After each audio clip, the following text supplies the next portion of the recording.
Послушайте, ребята, что вам расскажет дед. Земля у нас богата. Порядка только нет. А эту правду, детки, за 1000 лет узнали наши предки. Порядка, девишь, нет. И стали все под стягом, и молвят, как нам быть? Давай пошлем к варягам. Пускай придут княжить. Ведь немцы тароваты, им видан мрак и свет. Земля ж у нас богата. Порядка только нет. Посланцы скорым шагом отправились туда. И говорят варягам: придите, господа. Мы вам отсыпем злато, что киевских конфет. Земля ж у нас богата. Порядка только нет.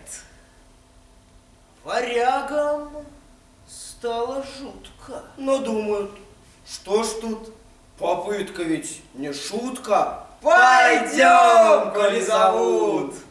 И вот пришли 3 брата, варяги средних лет. Глядят, земля богата.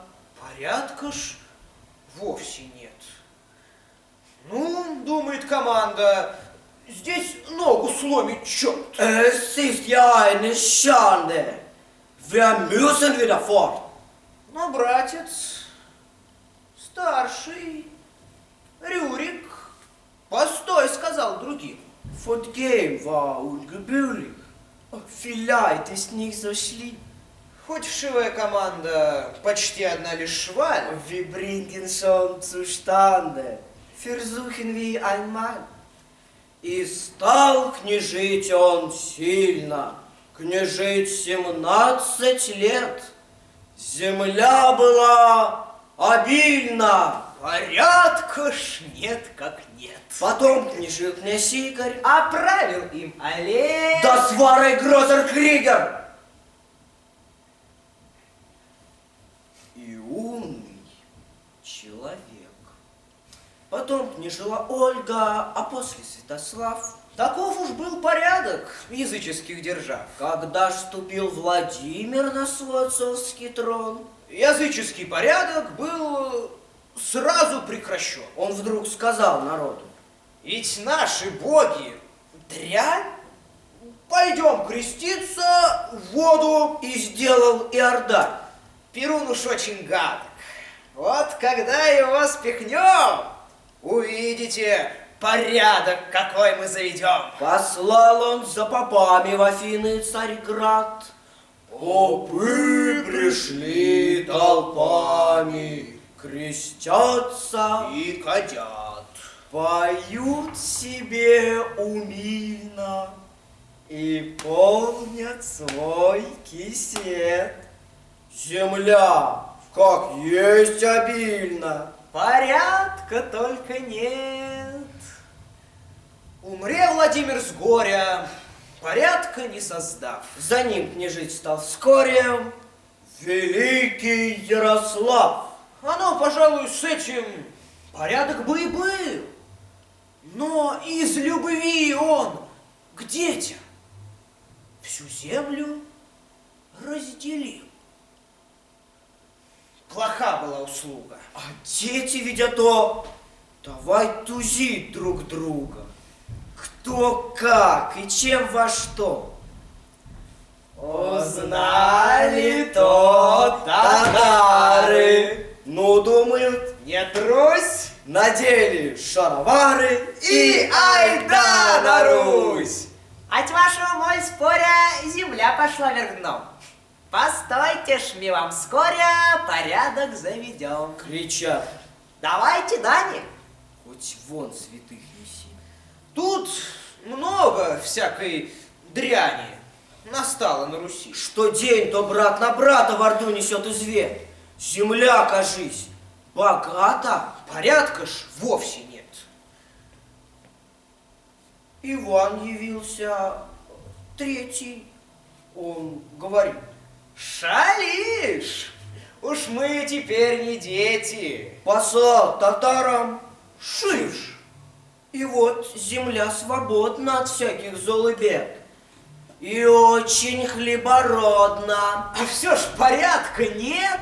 Настал Иван IV. Он третьему был внук.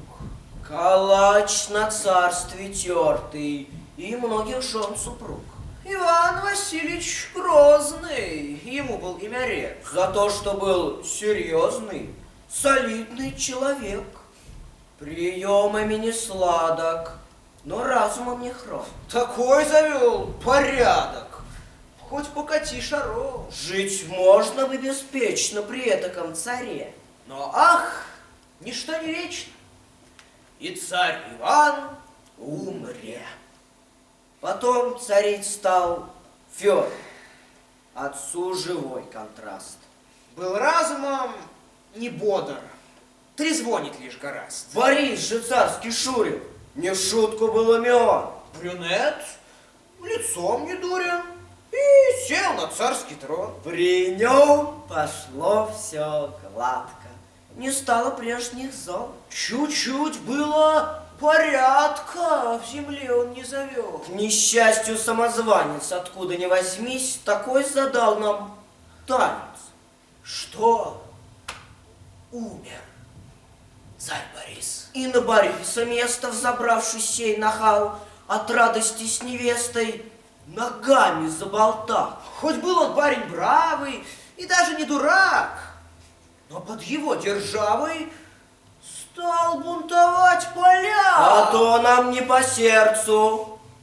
И вот однажды в ночь мы задали им перцу и всех прогнали прочь. Зашел на трон Василий. но вскоре всей страной его мы попросили, чтоб он сошел долой. Вернулись поляки, казаков привели, Пошел сумбур и драки, поляки, и казаки, казаки, и поляки, поляки, и казаки, казаки. поляки, Пошел сумбур. и драки. Нас паки бьют и паки, мы ж без царя, как раки, горюем на мели. Прямые были страсти. Порядка ж не на грош. Известно, что без власти далеко не уйдешь. Чтоб трон поправить царское и вновь царя избрать, тут Минин и Пожарской скорей собрали рать. И выгнала их сила, поляков снова вон. Земля же Михаила звела на русский трон. Случилось то лето. Но был ли уговор? История об этом молчит до этих